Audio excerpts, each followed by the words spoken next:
Diaspora FM.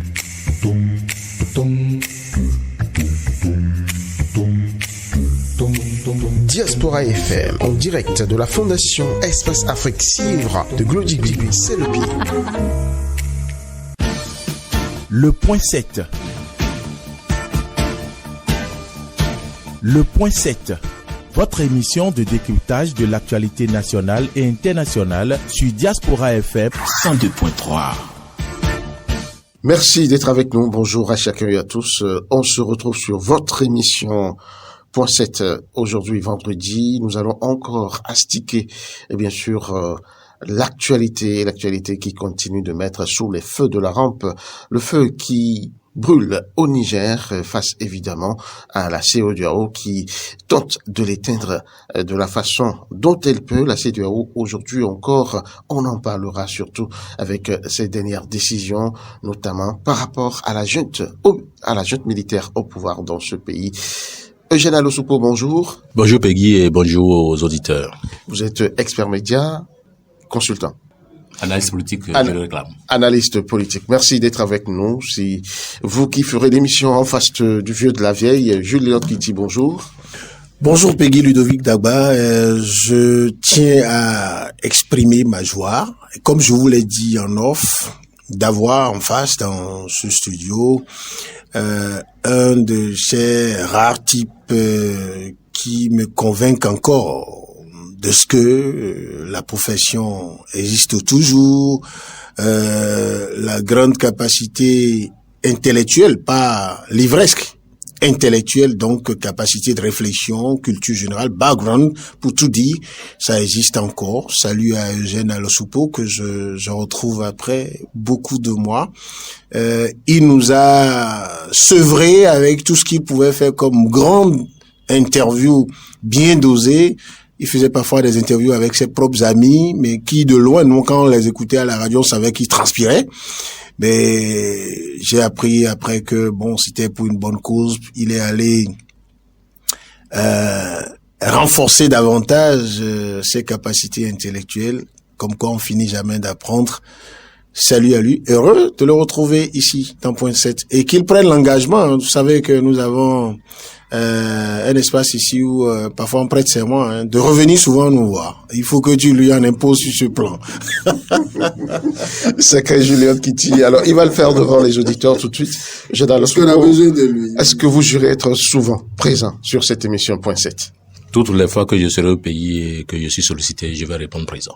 J'espère que la politique ne vous visite pas encore, parce que ce langage, je le connais très bien. Non, lui, comme étant celui des politiciens. Eugène Alosoupo est un peu trop vrai pour s'accommoder facilement du langage politique qui n'est pas pour autant du mensonge.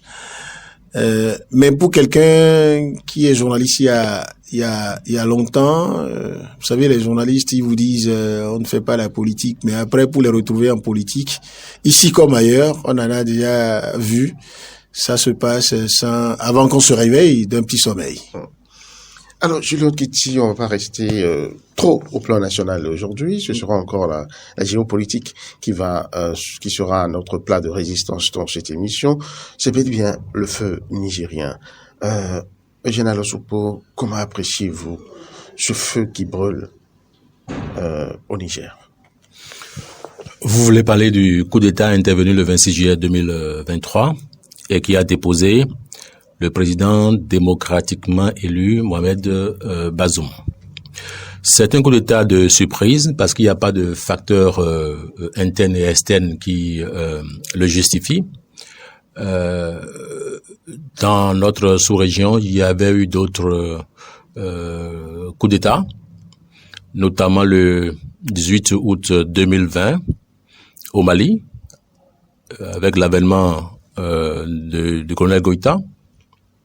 Et puis le 5 septembre 2021, avec le renversement du président qui s'est octroyé un troisième mandat. Vous voulez parler de Alpha Condé qui a été renversé par son commandant de la garde présidentielle, notamment le colonel Doumbouya. Et puis, le 30 septembre 2022, un autre coup d'État est intervenu au Burkina Faso. Un coup d'État après un autre coup d'État, parce que finalement, c'est le jeune capitaine Traoré qui a pris le pouvoir. Et puis, est-ce qu'on peut dire que entre gens ayant fomenté le coup d'État, ils sont pas arrivés à se comprendre? C'est comme ça on peut comprendre l'intervention du deuxième coup d'État au Burkina Faso.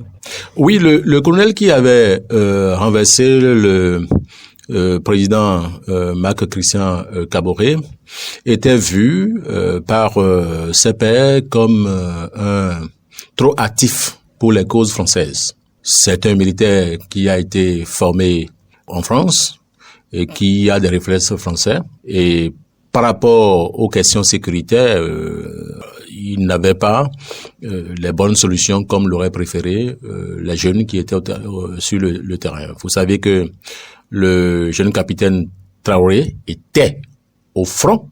Il vivait les difficultés des militaires burkinabés, ceux-là qui étaient tués au front, leurs familles délaissées, leurs enfants délaissés. Donc c'est pas un coup de révolte que le deuxième coup d'État est intervenu au Niger. Alors, le plus frais, c'est celui du 26 juillet 2023, avec l'arrivée au pouvoir du général Tchiani. Tchiani qui a déjà travaillé avec le prédécesseur de Bazoum, qui a fait 10 ans Mahamadou Issoufou, qui a fait 10 ans à la garde présidentielle en tant que commandant, puis 2 ans de continu avec le président Bazoum. Alors, si au Mali, au Burkina Faso, ces coups d'État ont été justifiés par des raisons sécuritaires, en Guinée et au Niger, c'est simplement un mouvement d'humeur. Mouvement d'humeur. Vous voulez dire qu'il n'y a pas un contenu assez important, assez sérieux à ces deux coups d'État-là? Non, il n'y a pas de contenu qu'on pouvait tenir comme élément justificatif. Il est fort, Doumbouya en Guinée-Conakry, il connaît le fondement de la sécurité interne, il a conduit des hommes qui étaient acquis à sa cause et ils ont pris le pouvoir. C'est vrai qu'il y avait un petit problème là depuis que le président Alpha Condé a décidé de briguer un troisième mandat. Il y avait une ferveur. C'était à croire qu'ils étaient eux aussi contre son troisième mandat. Bien évidemment. Les militaires, les meilleurs politiciens sont les militaires. J'allais dire les meilleurs politiques sont les militaires. La Constitution ne leur donne pas le droit d'agir directement en tant que dans le champ politique, mais ce sont des personnes qui réfléchissent.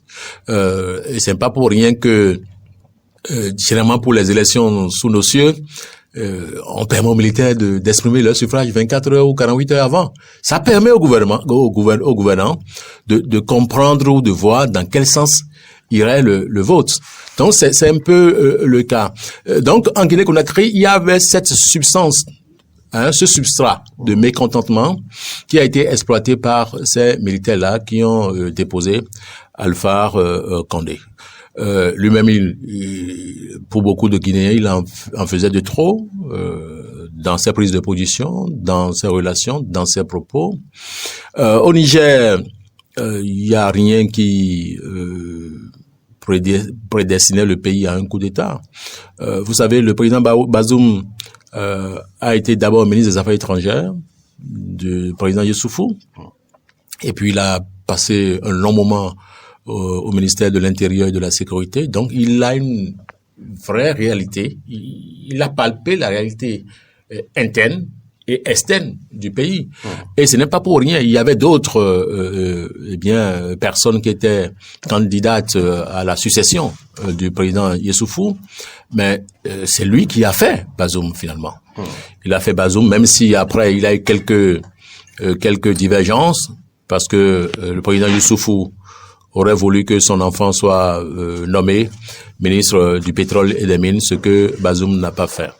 Alors, en 3 ans, dans une sous-région, 4 coups d'État, c'en est de trop. Les raisons qui justifient ces coups d'État ne suffiront jamais à mettre un frein au processus démocratique. Vous savez, depuis 1990, où le Bénin a ouvert la voie démocratique, la plupart des pays, le Niger, le Togo, ces pays-là nous ont suivis et ont organisé leur conférence des forces vives avec des résultats mitigés ou divers. Et puis le processus a commencé. Le premier président démocratiquement élu au Niger, c'est le président Maman Ousmane, dans le cours du mandat du président Soglo. Et on l'avait vu très ami au président Soglo, c'était pratiquement les présidents siamois. Parce que il jouissait de cette crédibilité, de cette légitimité, de cette légalité. Et c'était une joie retrouvée de personnalités, de cadres africains qui accèdent ou qui ont accédé au pouvoir et qui avaient quelque chose dans la tête à proposer. Vous savez que dernièrement, le président Maman Ousmane était opposé au président Bazoum, au candidat Bazoum, qui a été finalement élu avec beaucoup de contestations parce que la marge entre les deux, en matière de vote exprimé, n'était pas très large. L'opposition a contesté, le pouvoir a gagné, etc. Certains se demandent si ce n'est pas cette mal-élection, on va dire entre griffes, qui est à la base de ce coup d'État actuel. Oui, il y en a qui n'ont pas digéré du tout, surtout les partis de l'opposition n'ont pas du tout digéré, mais cela ne peut pas justifier un coup d'État. Un coup d'État, c'est l'arrêt d'un processus. Un coup d'État, c'est instaurer un état de non-droit. Et nulle part en Afrique, nous devons tolérer ça. Vous voyez ce qui se passe, même si nous hors de la CEDEAO au Soudan, c'est une catastrophe. Parce que deux franges militaires s'affrontent avec des milliers de déplacés.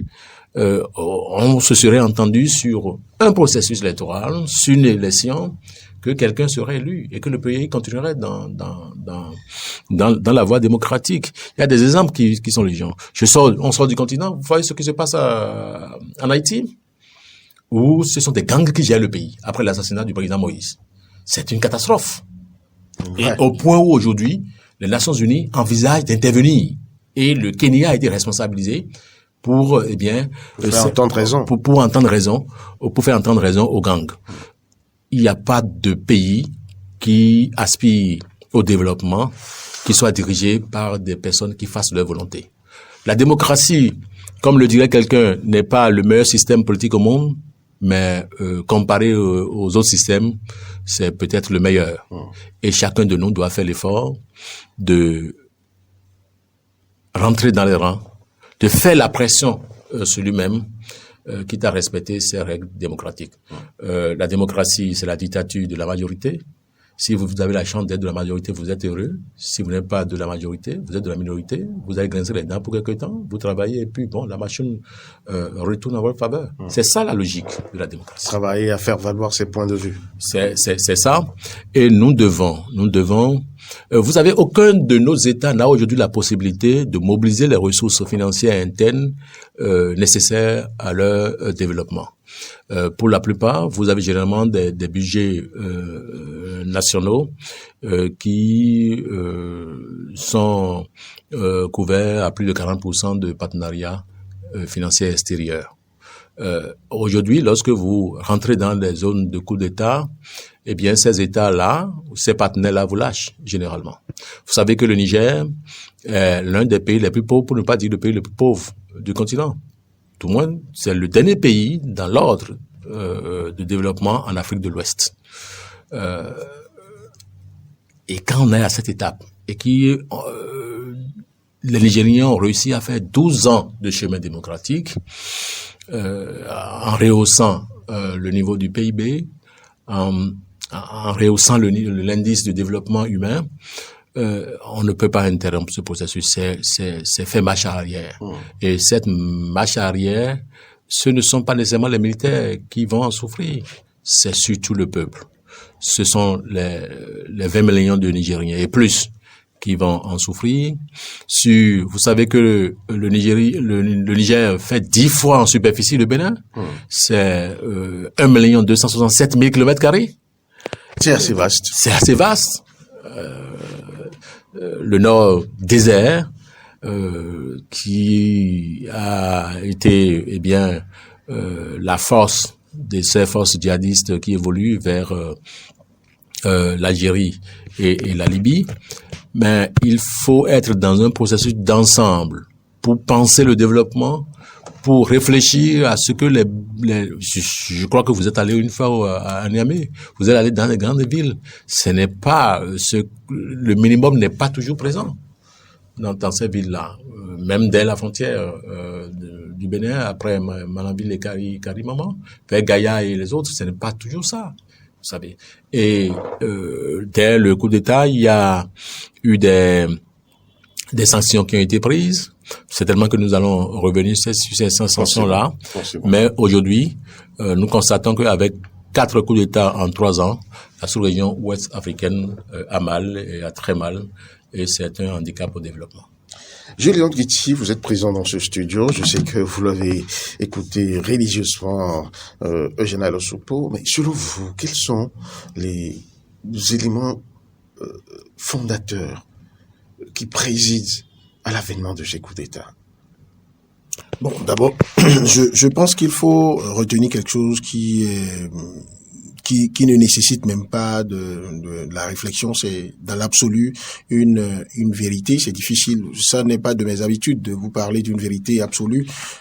Il faut analyser, mais retenez que les peuples, vus comme la masse populaire, n'ont jamais ouvertement et pratiquement n'ont jamais réclamé un coup d'État et n'ont jamais réalisé un coup d'État tel que les militaires le font avec les armes. Mais pourquoi ils applaudissent Attendez. dès que le coup d'État est là? Oui, parce que les peuples ont tendance à dire celui qui est là, il ne nous donne pas satisfaction comme nous le voulons. Celui qui est là, les fonctions présidentielles veulent que vous ne soyez pas obligés de tout dire au peuple par rapport à tout ce que vous vivez. La diplomatie va vous dire, il faut pas tout dire, alors que la Constitution vous dit, le peuple a droit à l'information sur comment vous gouvernez, il faut faire dans la reddition de comptes. Mais un chef d'État, pour qu'il agisse, qu'il prenne des décisions, c'est beaucoup d'autres choses. Je disais tout à l'heure que les pays africains ne peuvent pas chacun d'eux rester en autarcie, trouver les moyens internes de pouvoir équilibrer leur budget, de pouvoir assurer la sécurité alimentaire à leur population, de devoir assurer leur propre sécurité. Parce que la sécurité aujourd'hui est devenue, vous regardez les budgets des États aujourd'hui, les budgets de la défense ne cessent de croître dans tous les pays. Parce que pour que l'économie marche aujourd'hui, il faut donc de la sécurité et tout ça. Mais lorsque les peuples ne demandent pas coup d'État et mettent la pression sur les dirigeants, mais les militaires ont d'autres raisons de prendre le pouvoir et surfent, je pense, sur ces aspirations inachevées ou ces aspirations non satisfaites, non comblées de la population pour prendre le pouvoir. Parce que, vous voyez, après le vent de la démocratie qui a commencé en 1990 en Afrique, il y a un phénomène qui est né. La société civile, elle existait, les composantes de la société existaient, qui n'étaient pas officiellement politiques. Mais si on va, là je parle sous le contrôle de quelqu'un qui peut aussi nous éclairer sur ce qu'est le vrai sens de la politique. Sinon, tout ce que vous allez même dans une cour royale, il y a de la politique, pas la politique politicienne telle qu'on le voit aujourd'hui en termes d'animation de partis politiques, tel que conçu dans la démocratie, le système démocratique. Tout est politique. Dès que c'est dynamique, c'est politique. Donc, alors, cette société civile est née formellement. Pourquoi? Parce que cela venait de cette aspiration, de cette soif des populations qui ont vécu les systèmes despotiques, de pouvoir trouver les moyens de mettre la pression populaire et légale, légitime sur le dirigeant en temps réel. Parce que lorsqu'on donne les mandats, et parfois, il y a des situations qui amènent les populations se dire, attendre la fin des 5 ans ou des 7 ans là, c'est trop. il faut déjà que nos populations soient suffisamment informées et éduquées pour savoir les mécanismes de saisine de telle ou telle institution, de telle juridiction, pour pouvoir se plaindre ou réclamer une meilleure gouvernance. Parce que les militaires qui prennent le pouvoir, qu'est-ce qu'ils vous disent après? Le discours, je me demande s'il ne se le passe pas. Ils vont vous dire, il y a malgouvernance. Il y a un mot qui revient souvent, gabégie. Ils vont vous dire que... Bon, il y a les pillages. Voilà, les pillages des ressources, gestion clanique et familiale du pouvoir d'État. Et puis après, les questions de liberté qui, depuis la nuit des temps, restent les questions sempiternelles que que les gens soulèvent pour réclamer donc changement de régime. Et observez que la résurgence des questions sécuritaires sous une autre forme, donc le terrorisme, les groupes djihadistes qui commencent par monter, et les groupes djihadistes, il faut pas voir des hommes, c'est des pensées, c'est toute une idéologie, c'est un système mondial qui est là, dont la source, tout le monde la connaît. Comment Boko Haram s'est rallié à l'État islamique rapidement, et personne ne sait. Mais quand vous allez dans les fondements de cette question-là, vous allez savoir que c'est pas une affaire où on prend les armes, on va exterminer ça tout de suite. Qu'est-ce que les militaires font? Ils surfent sur ça aussi. Vous allez voir la plupart des coups d'État qu'il a rappelé tout à l'heure dans la sous-région. Il y a forcément dedans les questions sécuritaires. Même si au Mali, c'était vrai qu'il y avait les groupes djihadistes qui étaient en train de déranger le pouvoir de Bamako. Mais ce ne sont pas les éléments de l'Azawad qui sont venus faire perpétrer les coups d'État à Bamako. Ce sont des militaires maliens qui étaient au front. Certes, ils ont des arguments du genre, l'armée française ne nous permettait pas, en tout cas le détachement français ne nous permettait pas d'aller partout sur le territoire. C'est légitime, il faut pas refuser ça à une armée régulière. Mais après, quand ils sont venus prendre le pouvoir, qu'est-ce qui se passe? C'est pas Assimi Goïta qui a été le premier à prendre le pouvoir, en tout cas qui était le numéro 1. Il a fait un autre coup d'État. Pourquoi? Je me rappelle précisément qu'il y avait un remaniement ministériel qui était en cours, et je ne suis pas sûr que ce sont les intérêts du peuple malien, dans sa majorité, que Assimi Goïta défendait en renversant son frère d'armes qui était au pouvoir. Ça veut dire quoi? Voilà un pouvoir où des militaires se mettent ensemble, ils prennent le pouvoir, et celui qu'on dit être président de la transition n'a pas le plein pouvoir d'agir lui-même. Et il installe, le coup d'État installe forcément dans l'absolu un système, une situation de non-droit. Un chaos. Très bien. Alors, je suis entièrement d'accord que dans le système démocratique, un président démocratiquement élu, il est là, les institutions sont là. Ce n'est pas la garantie absolue de la bonne gouvernance. D'accord? Quelqu'un peut être démocratiquement élu et ne pas avoir les compétences morales et techniques pour gouverner correctement. Mais les systèmes... Et se révéler un tyran pour son peuple. Très bien. Maintenant, l'alternative que les militaires qui prennent le pouvoir offrent, c'est quoi? Est-ce que à 1%, ça égale en bien ce qui est détruit? Tous les discours des jeunes militaires qui viennent au pouvoir, le premier discours, vous allez voir dedans des décisions du genre dissolution de toutes les institutions, dissolution de la Constitution. Mais même vous demandez à un enfant, un système qui ne s'accommode pas de règles établies est quoi? Convenablement établi. Et voilà, c'est de l'anarchie. Ça veut dire que raisonnons simplement en termes de... Si dans le contexte où les institutions existent, les tests existent, les règles sont là, on a déjà des problèmes de gouvernance. Qu'en serait-il dans un système où ces règles n'existent plus? Actuellement au Niger, il n'y a pas de constitution. Actuellement au Niger, il n'y a pas d'institution. On parlera d'état d'exception. L'état d'exception, là, ne peut jamais être dans l'intérêt des populations. Donc les populations, parfois, réagissent instinctivement par rapport au fait que, vous voyez, des gens voulaient déjà...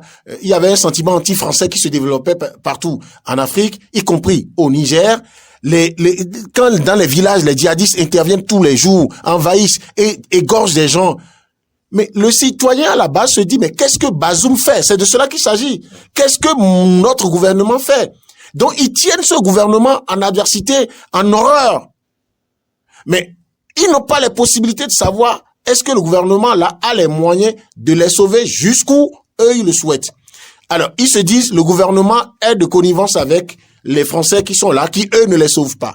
Après, ils entendent abondamment des discours du genre la France vient exploiter les ressources minières qu'ils ont, l'uranium plus précisément, et que eux ils n'en ont pas. Et quand ils entendent tout ça, mais personne ne prend le temps de venir leur expliquer que même si on leur laisse leur matière première, nous tous nous souhaitons qu'on achète ça au bon prix. Mais si on laisse au Niger aujourd'hui son uranium et que personne ne vient acheter la matière première pour partir aller transformer, le Niger n'a aucune capacité de transformer ça. Du coup, quand un militaire vient pour enlever le président qui est là, qu'est-ce que la population fait? Ah mais merci, tu as enlevé celui qui nous fait du mal. Mais le système est tel que les militaires, comme ils savent, et là je suis d'accord avec lui, parce que les lois ne permettent pas aux militaires de mener l'activité politique pendant qu'ils sont en fonction. Mais je me rends compte qu'ils doivent d'abord démissionner de voilà. l'armée. Je me rends compte qu'ils sont très politiques parce que lorsqu'ils prennent le pouvoir, la première méthode en psychologie de la communication qu'ils exploitent, c'est la manipulation de l'opinion. Vous allez voir qu'il y a toujours un géant meeting dans un grand stade où il faut montrer que le peuple est avec soi. Donc, on prend le pouvoir par les armes et on recherche la légitimité après. Troisième étape, on joue à la recherche de l'effet de victimisation. Aujourd'hui, toutes les sanctions prises par la CEDEAO, que moi je souhaite qu'on allège, que je souhaite que ça s'arrête même pour que le citoyen lambda puisse vivre, mais toutes ces sanctions, quand elles sont prises là, beaucoup ne parlent pas des sanctions ciblées prises à l'encontre de ceux qui ont perpétré le coup d'État. Mais on met en exergue, y compris les membres de la junte militaire aussi, ce qui frappe les citoyens à la base. Pour que dans le monde entier, tout le monde vive l'émoi et qu'on se dise, mais la CEDEAO, l'Union africaine, l'ONU, ils sont devenus des criminels, ils sont en train de vouloir faire du mal. Et surtout, lorsqu'on évoque à la fin la possibilité d'une intervention militaire pour rétablir l'ordre constitutionnel, alors la machine qui sous-tend ces dispositifs militaires aussi putschistes, alors dit avec aujourd'hui c'est plus accentué avec les réseaux sociaux. Ça n'existait pas avant. On avait la possibilité d'étouffer l'information autour. Aujourd'hui, tout le monde applaudit. Bon, la plupart des personnes applaudissent le putsch, mais sans jamais savoir dans 6 mois qu'est-ce que ça sera. Mais regardez, les putschistes eux-mêmes sont bien conscients que faire le putsch, ce n'est pas normal. J'ai été, moi, pas étonné, mais scandalisé de constater que le régime malien, qui a de bonnes intentions aussi et tout, mais qui reste quand même un régime putschiste, mais ils font une constitution adoptée par référendum où on n'a pas pu voter dans toutes les régions, et ils mettent dedans que réaliser un putsch est un crime. C'est quand même malin. C'est extraordinaire. Donc ça veut dire qu'ils ont commis un crime pour être là. Et ils ajoutent que tous les faits... Ils ont fait le dernier coup d'État au Mali. Voilà. Il n'en aura plus. Comme si il n'y a que leurs parents qui sont autorisés à faire des enfants, autorisés, eux, à perpétrer la négation de ce que tout un État a dit on fait. Donc, cela dit que les gens ne nous prennent pas, moi je fais cette nuance toujours, qu'on ne nous prenne pas pour des gens qui veulent, qui ne sont pas avec le peuple, les gens qui veulent que, des dictateurs ou des délinquants à col blanc continuent de rester à la tête des États. Non, pas du tout. Mais qu'est-ce qui fait la différence entre un intellectuel? Nous sommes analystes politiques dans ce studio. Qu'est-ce qui fait la différence entre nous et le citoyen qui a besoin, au détour de nos analyses, de comprendre à quoi ça retourne les éléments d'information, les éléments d'analyse. Donc, on ne saurait célébrer un coup d'État. Mais au même moment, il faut souhaiter et il faut se battre par les voies légales. D'accord? Prévues par les institutions, par tout l'arsenal juridique que nous avons, qui gouverne les opérations politiques et institutionnelles dans nos États, pour que nous ayons de plus en plus des dirigeants qui soient proches du peuple qu'ils dirigent, qu'ils soient conscients de ce qu'ils détiennent le mandat de ce peuple-là et qu'ils retiennent une chose, les besoins de ce peuple, les intérêts de ce peuple-là, les aspirations de ce peuple. Parce qu'un peuple, vous allez tout dire, instruit ou ne pas être, ou non instruit à l'occidental, c'est toujours ce qu'il veut. Maintenant, il n'a pas les méthodes, l'expertise pour mettre, et c'est pourquoi on désigne parmi des millions de personnes un citoyen pour dire, toi, tu vas, nous te donnons le mandat pour que tu puisses présider à nos destinées. Et j'en aurais fini lorsque je vous aurais dit, tout est aussi dans la manière dont nous choisissons nos dirigeants. Pourquoi les peuples et pourquoi les intellectuels, je les accuse, moi. Je pense que lorsque les acteurs politiques, les militaires, des gens qui ont des intérêts directs, qui ne sont pas forcément enclins à dire les choses avec beaucoup de circonspection et de vérité, mais pourquoi les intellectuels, les universitaires, qui doivent être les gardiens du temple? Les gens qui sont chargés d'éclairer le peuple et de maintenir le peuple éclairé. Les journalistes, pourquoi ils ne peuvent pas monter au créneau pour dire, c'est bon, hein, les rues de Niamey sont bondées de gens qui disent on veut la liberté, on veut le départ de la France, on veut le départ de Bazoum, celui qui protège les diasporas. On veut la Russie. La Russie.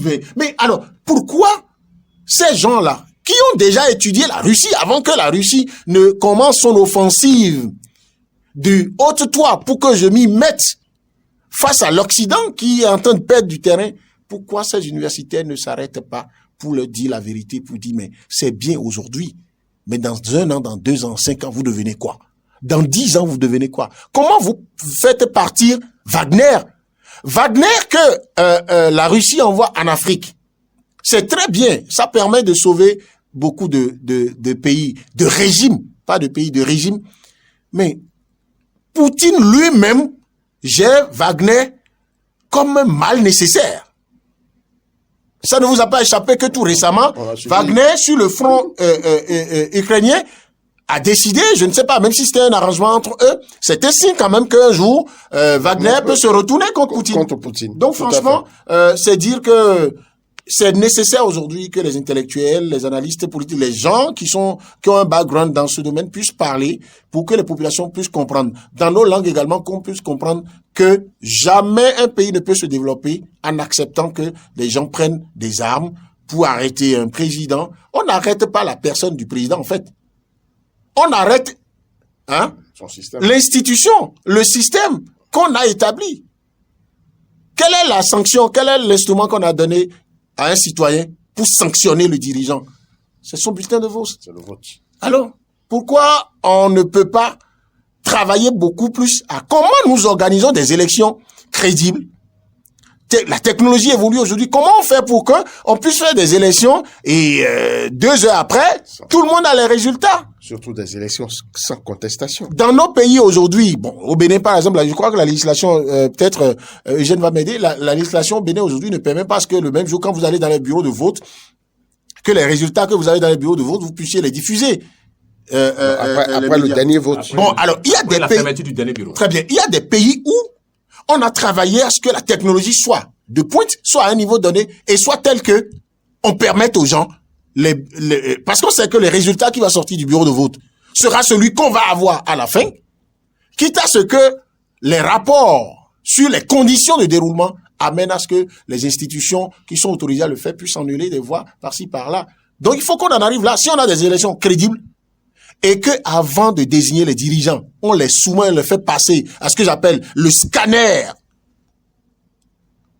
politique ou économique, tout ce que vous voulez. Regardez, nous sommes dans un pays aujourd'hui, nous avons un président chez nous qui, dans moins de 3 ans, devra finir son second mandat. Vous voyez la qualité du débat sur sa succession? C'est-à-dire qu'il y a des gens qui n'ont rien dit à quelqu'un. Et puis, des gens que le peuple ne connaît pas encore, voilà, qui ont commencé à organiser une suscitation. Je suppose même que ceux dont on parle les noms de ceux qu'on cite là sont connus. Je suppose. Parce qu'ils sont béninois, ils ont le droit de dire on veut être candidat. Oui, mais ils ne disent rien à personne et toute la foule et tout le monde, tous les jours on organise vous dit pardon, il faut venir faire. Celui à qui vous dites pardon de venir prendre le pouvoir, s'il prend le pouvoir, il doit quoi? Julien Kiti, le problème ici, on ne peut pas voter pour quelqu'un qu'on ne connaît pas, dont on ne sait même pas un seul mot de la gestion, de sa capacité à gérer et tout. Vous donnez et on demande quand même à ce que les gens aillent les susciter. Bon, il se fait que les tests dans notre pays n'empêchent pas quelqu'un de dire je suscite la candidature de tel ou tel. Mais je dis, moi, si on veut faire de la réflexion profonde et prospective, c'est qu'il faut souhaiter que des gens qui se savent rassasier de solutions aux problèmes des millions de Béninois, des millions de Nigériens, des millions de Sénégalais, Nigérians et tout le reste, puissent même des années à l'avance dire, moi, Tantampion, je rêve de diriger ce pays. Et les plus grands journalistes du pays m'appellent, me soumettent à des interviews. Je suis dans des colloques où des scientifiques dans tel ou tel domaine m'interrogent, je parle et le jour où on veut aller voter pour moi, ce ne sont pas les 2 semaines de campagne qui vont permettre qu'on me connaisse et qu'on sache quelle est la perception que j'ai de la gouvernance de la cité. Alors, Jeanne Alosopo, est-ce que on pourra arriver vraiment à éradiquer ces germes qui conduisent finalement au coup d'État? Le gros problème aujourd'hui, c'est la qualité des hommes que nous élisons. C'est pas parce qu'on a été élu démocratiquement qu'on est le meilleur homme sur la terre. C'est faux. Julien Kiti venait de le dire. Les populations peuvent se tromper sur des personnes qu'elles ont élues. Mais la Constitution ou les principes démocratiques permettent que, quand bien même au pouvoir, vous constatez que ces personnes ne sont pas les bonnes, vous puissiez les changer dans un intervalle de temps défini dans les pays. Selon un mécanisme. C'est un mécanisme bien établi. Et donc, dans les pays de l'Afrique de l'Ouest, généralement, c'est 5 ans dans les pays francophones, et dans les pays anglophones, c'est 4 ans, comme au Nigeria ou au Ghana. Nous devons nous accommoder de la tolérance, de comprendre que 2 individus ne peuvent pas gérer un pays de la même façon.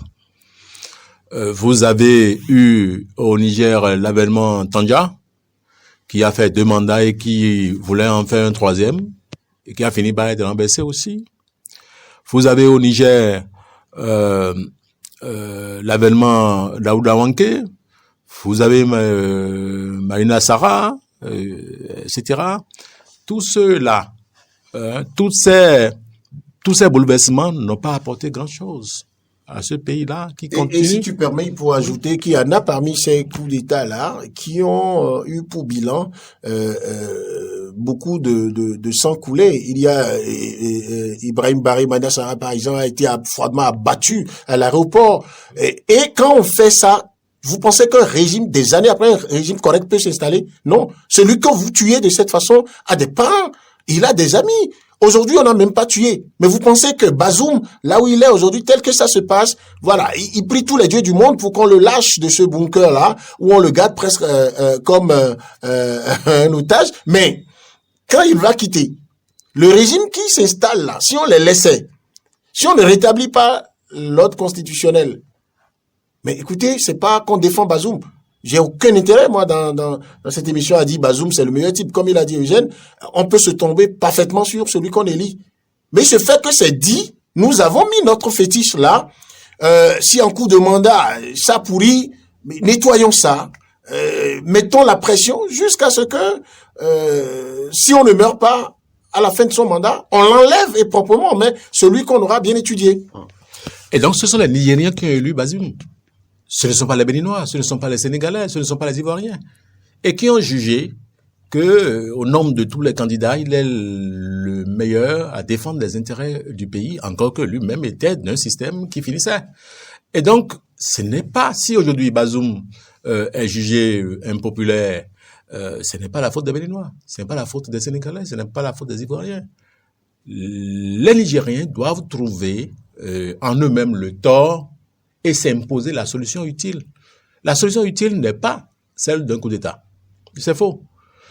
Vous avez cette tendance dans les pays qui ont fait des coups d'État, en Guinée, au Mali, au Burkina et au Niger, à appeler d'autres forces extérieures à la rescousse. généralement c'est la Russie ici, parce que on estime que la France profitait à mal des ressources des pays qui étaient sous sa domination coloniale. C'est évident. C'est vrai que la France doit revoir sa politique en Afrique, elle-même en est certainement consciente. Mais la puissance dans les mains desquelles nous mettons, nous ne savons pas ce que cette puissance fait de nos ressources. L'uranium aujourd'hui, c'est la principale ressource du Niger. Le pétrole, c'est l'autre ressource du Niger.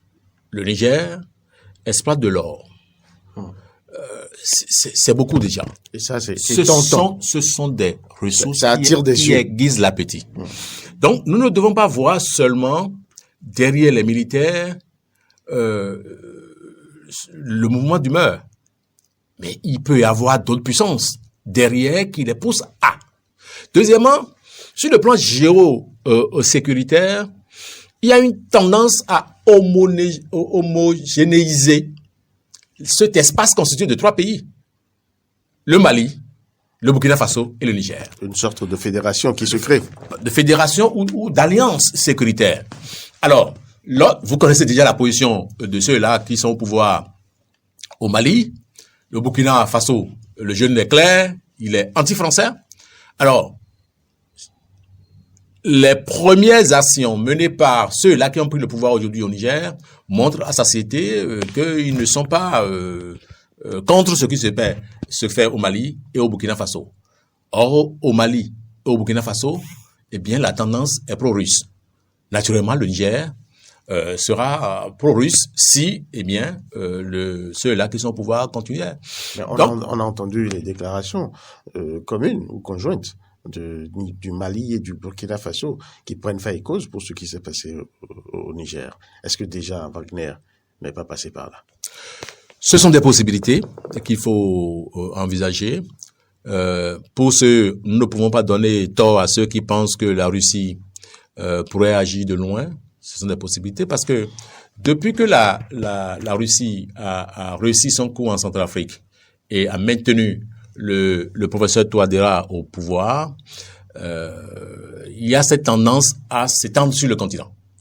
Avec l'espace que lui a offert le Mali, avec Wagner, le Burkina, probablement Wagner agit là, et donc que les actions de Wagner s'étendent sur le Niger, c'est la chose la plus facile. Quels sont les avantages de cette homogénéisation sécuritaire de cet espace constitué du Mali, du Niger et du Burkina Faso? Nous n'en savons rien. Mais ça ne sera pas un océan tranquille. Parce que ce n'est pas parce que les Russes sont là que les djihadistes vont déposer les armes. Le combat reste. Ils font, disent-ils, un combat idéologique. Donc, la question est tout entière. Ce n'est pas un coup d'État qu'il va mettre. Mais vous savez, depuis que le Burkina Faso a réussi son deuxième coup d'État avec le jeune Traoré, la lutte contre le djihadisme n'a pas cessé. Au contraire. Mais on n'a plus au Burkina Faso ces pertes énormes en vie humaine. Ça veut dire que quelque chose est en train d'être réglé comme problème. Pertes en vie humaine dans le rang des djihadistes ou dans le rang des populations? Dans le rang des populations. Oui, mais au fait, c'est tout le drame. Parfois, les militaires ciblent mal. Les populations sont victimes des militaires. Ce sont des informations qui ne circulent pas. Et ça, c'est encore un autre problème qui fait qu'on doit éviter les coups d'État. Et des populations, il y a des zones qui ont été prises en otage où les citoyens burkinabés n'avaient pas la possibilité d'aller se ravitailler, en vivre. L'État burkinabé, à un moment donné, a ouvert quelques couloirs pour que les populations puissent trouver de vivre. Mais ces convois, vous vous rappelez, ont été attaqués encore par les djihadistes. Donc ça a été il y a des Burkinabés qui sont morts de faim. Il y a des Burkinabés qui sont morts de peur. Il y a des Burkinabés dans leur transition vers une autre région ont été fusillés. Et parfois, il y a même une panique qui s'emparent des populations. Dès qu'il y a une foule compacte de citoyens qui se déplacent, les autres populations ont tendance à croire que ce sont des djihadistes et puis, bon, les attaques se font. Ces informations-là ne circulent pas souvent. Et donc, ceux qui sont là aujourd'hui, l'autre risque, c'est quoi? Vous savez, dès qu'il y a un coup d'État, la plupart des partenaires financiers internationaux lâchent le pays. Vous savez que nos budgets à nous seuls, à l'interne, ne suffisent pas pour, activer nos options de développement. Mais le minimum existant à l'intérieur est consacré à l'achat des armes. Parce qu'aujourd'hui, le militaire a un seul objectif. Son objectif, ce n'est pas aller à l'école, ce n'est pas, construire des centres de santé. C'est faire la guerre contre les djihadistes, c'est faire la guerre contre les forces adverses. Et pourtant, il y a des besoins. La plupart des budgets de nos pays, là, ont augmenté. Les budgets de sécurité ont suffisamment augmenté. Au détriment des tables et bancs, au détriment des seringues qu'on pouvait acheter pour les populations. Non, les populations meurent abondamment. Parce que il y a une situation d'insécurité, parce qu'il y a coup d'État. Pour le Niger, c'est heureux, il n'y a pas eu de mort. Mais tout ce que le Niger va perdre avec les partenaires internationaux, ce ne sont pas les militaires qui vont en souffrir. Ce sont les populations dans le fond du Niger, dans les zones les plus déshéritées. Vous connaissez bien le Niger. C'est du désert pur, où il faut de l'eau, il faut des habitats pour les populations, il faut des centres de santé. Aujourd'hui, si ces partenaires arrêtent leurs actions au Niger, est-ce que la mobilisation de ressources financières internes permettrait à ce pays-là de se développer? Malgré l'uranium, malgré tous les efforts, ce pays n'a pas gravi d'échelle dans l'ordre de ceux-là qui ont envie de se développer. Vous me direz qu'il y a beaucoup, les Nigériens font beaucoup d'enfants, même si un président occidental s'y est attardé. Mais c'est pas la question fondamentale. C'est l'option de développement. Nous avons vu des pays qui étaient en arrière, qui aujourd'hui ont fait des bons qualitatifs. Ne serait-ce que par la qualité de la gouvernance. Parce que ce dont nous souffrons également, c'est la gouvernance. Des options claires, mettre les finances dans des objectifs qui permettent le développement humain durable. Nous en sommes là et nous en souffrons. Et déjà, avec la démocratie, ce n'est pas très simple. Ce n'est pas avec des coups d'État que nous allons nous en sortir dans l'espace UEMOA et dans l'espace CEDEAO. Alors, vous faites bien d'appeler, bien sûr, cette communauté la CEDEAO. Quand il y a coup d'État, on cherche à rétablir l'ordre constitutionnel. Et dans cette quête, la CEDEAO se prend, on va dire, des colibets de la part des populations qui ne se retrouvent pas à travers ces sanctions. La sanction la plus forte, c'est le recours à la force militaire. Pensez-vous qu'il est nécessaire cette intervention militaire-là?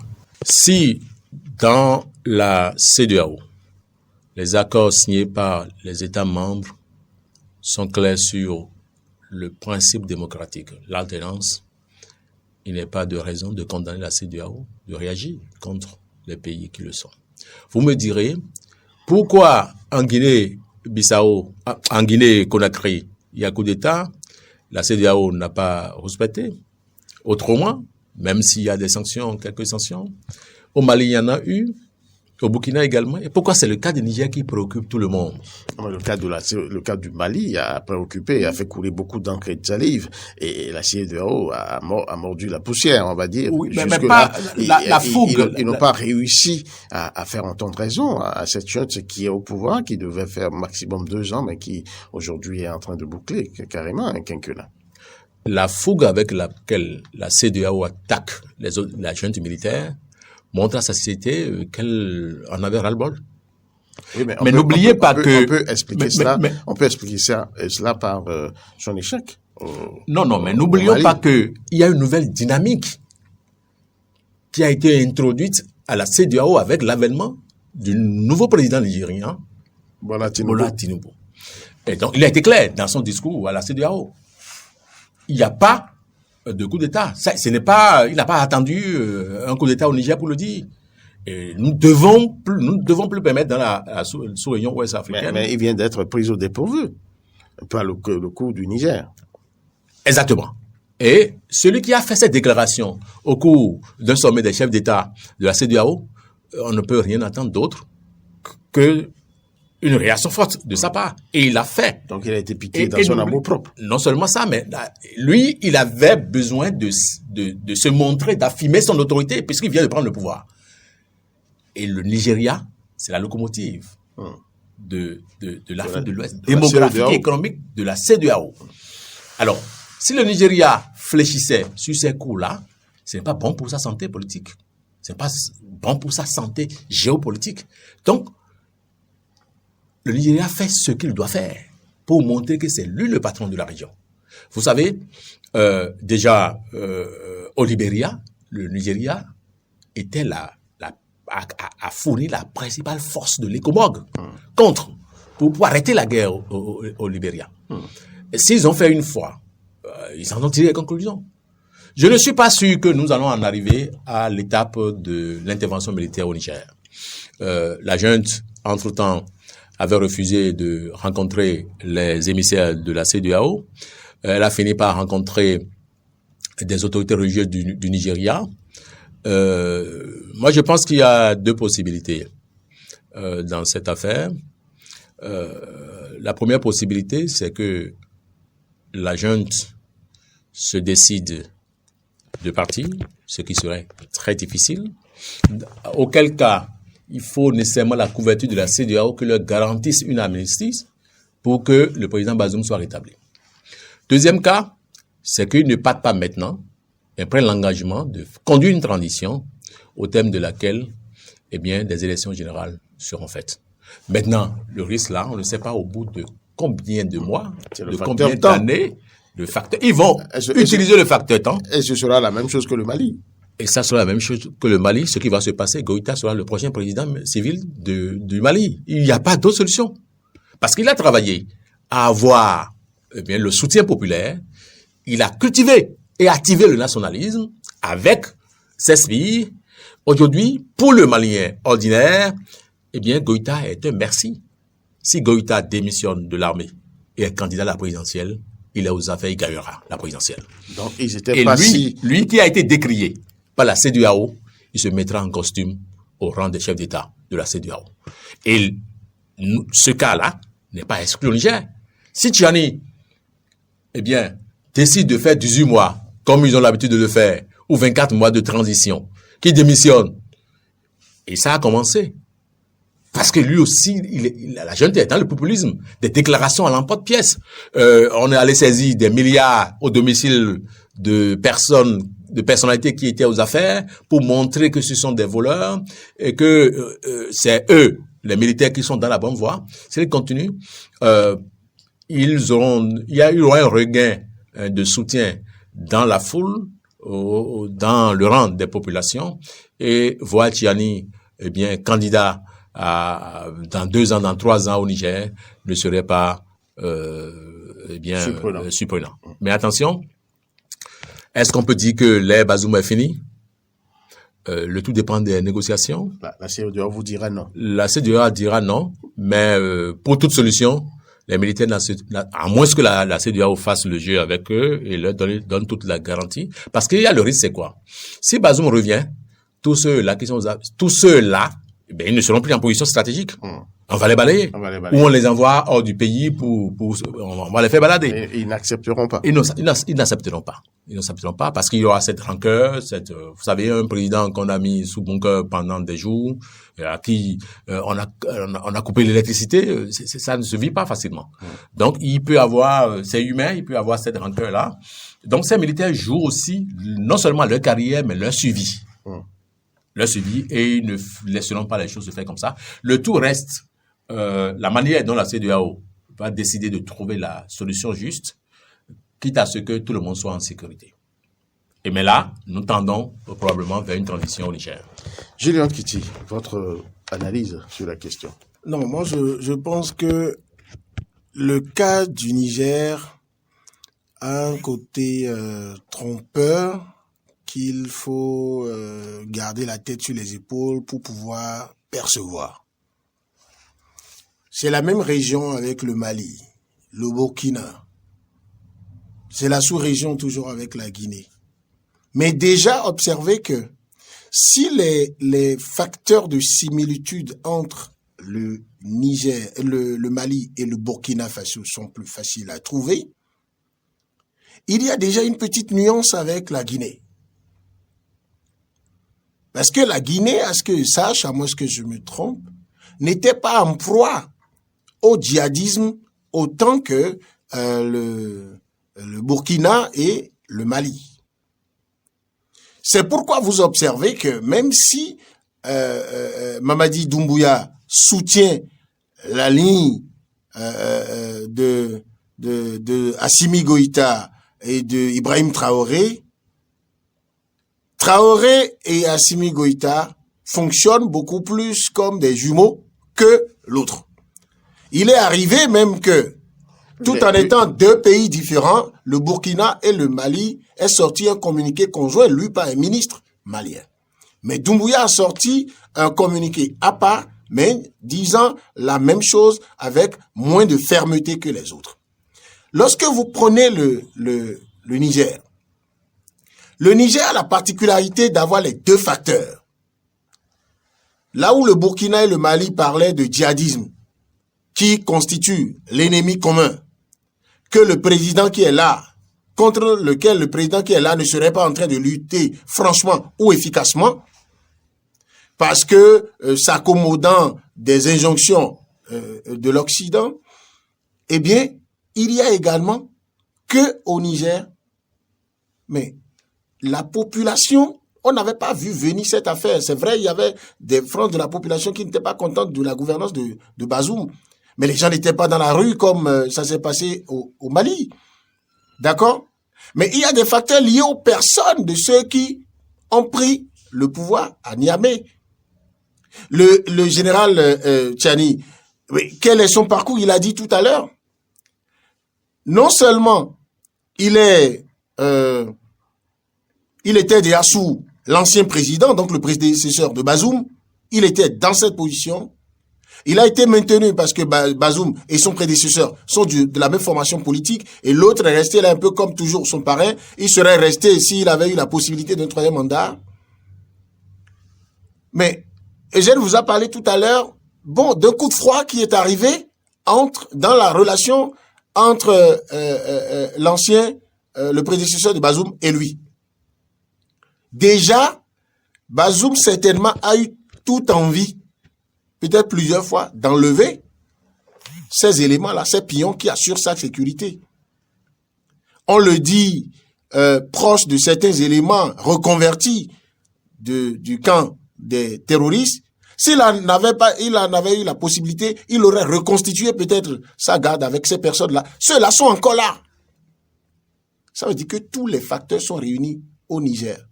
Troisième particularité, c'est que les intérêts économiques que la France, les États-Unis ont au Mali et au Niger, c'est pas la même chose qu'au Burkina. Le Mali, oui, on peut rentrer dedans et trouver qu'il y a des intérêts économiques. Mais pour le Niger, relativement à la France, c'est clair. Encore une minute. C'est clair, la France ne voudra pas lâcher. Autre facteur qui montre la particularité du cas Niger, c'est que ça tombe dans un contexte où il y a une nouvelle présidence à la CEDEAO, nouveau discours du tout nouveau Bola Tinubu, qui ne voudra pas quand même mordre la poussière. Si finalement, c'est le choc des égos, ce qui se joue au Niger. Le choc des égos et le choc des intérêts hautement stratégiques. Alors, je ne vois pas, comme Eugène, je ne vois pas la guerre promise se faire au Niger. Mais je ne vois pas non plus le Niger se remettre sur les pieds, sur ses deux pieds, de sitôt. Parce que les putschistes, moi, je pense que l'époque des raccourcis pour que les putschistes remettent le pouvoir et ne soient pas dérangés là, je pense que l'époque là est passée. Nous sommes dans un contexte où ils savent que s'ils fléchissent maintenant et remettent le pouvoir, ils vont être cueillis comme des mangues mûres et ils ne savent pas à quelle sauce ils seront mangés. Et elle ne sera jamais bonne, cette sauce-là. Donc, ils vont se maintenir. Merci. La Russie, qui a envie, qui a des intérêts économiques également à prendre, qui exprime des appétits, va les soutenir. Et donc, finalement, ce qui va se passer là, vous allez constater que la Libye, le Niger, va devenir une Libye bis. Peut-être pas avec la même ampleur. Ce matin, encore avant de sortir de la maison, j'ai encore suivi ce qui se passe à Tripoli, où les factions se combattent comme c'est la ruine totale. Je souhaite que Niamey retrouve le bon chemin, retrouve le nord, pour que des pays comme le Bénin économiquement s'en sortent, parce que ça me fait mal que le jeune conducteur de gros porteurs qui quitte le Bénin, qui va à Niamey, ne puisse pas revenir à la maison depuis des jours avec un peu de maïs pour son épouse, avec un peu de charbon pour son épouse et le peu qu'il gagne. Parce que je me suis fait dire par quelqu'un hier que c'est quand le gars conduit son camion, il va là-bas, il fait le voyage, il revient, on lui donne l'argent. Donc il est même moins que vous et moi, et il n'est pas dirigeant où ses enfants peuvent vivre des années même en temps de soudure. Merci Julien Kitty. Ce sera votre dernier mot pour cette émission. Je vois le débat assez intéressant avec des éléments assez probants qui permettent vraiment de comprendre l'avènement de ces coups d'État en Afrique et la nécessité d'arrêter leur cours. Eugène Alosupo était dans cette émission. Non, il est expert média. Il faut prier fini. que la raison revienne au Niger. Merci beaucoup. Et que la junte comprenne qu'on ne gère pas des populations affamées, on gère des populations avec lesquelles on reste en synchronisation et en symbiose pour des questions de développement. Merci à vous. Le point 7. Le point 7. Votre émission de décryptage de l'actualité nationale et internationale sur Diaspora FM 102.3. Diaspora FM.